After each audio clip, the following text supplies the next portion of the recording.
The Houthi armed forces have once again taken action against the U.S. aircraft carrier, still with the same tactic.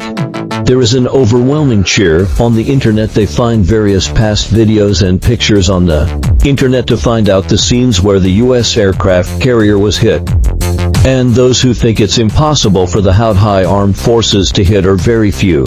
These 2 days are really a bit melancholy, thinking back to when the Soviet Union and China bet all their cards and gambled against the United States. The soldiers gritted their teeth, even wrote blood letters to perish together with the U.S. aircraft carrier. The U.S. aircraft carrier can now be easily taken down by the Houthi armed forces, especially for China. In order to stop the U.S. aircraft carrier back then, when being forced to have no other way, even came up with the tricks of using kelp to entangle submarines and jellyfish to block aircraft carriers, but none of these can compare to the current third-rate player in the Middle East, the Houthi armed forces' few missiles in the past.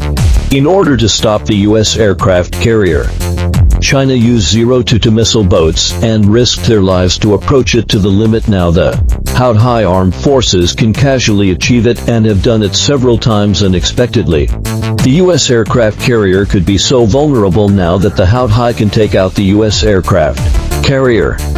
Then the hypersonic missiles of China and Russia. Should the United States also be shivering? Is it also feeling cold in the heart?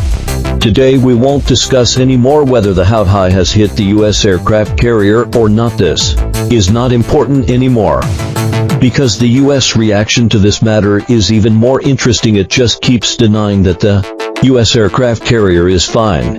The U.S. aircraft carrier couldn't be hit, but the Houthi armed forces have already stepped on your head in front of the global people, whether it hits or not.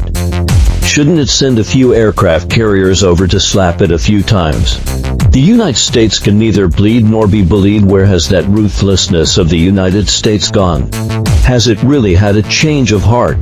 Or is its strength unable to support its ambition? Believe that you and I already have the answer in our hearts.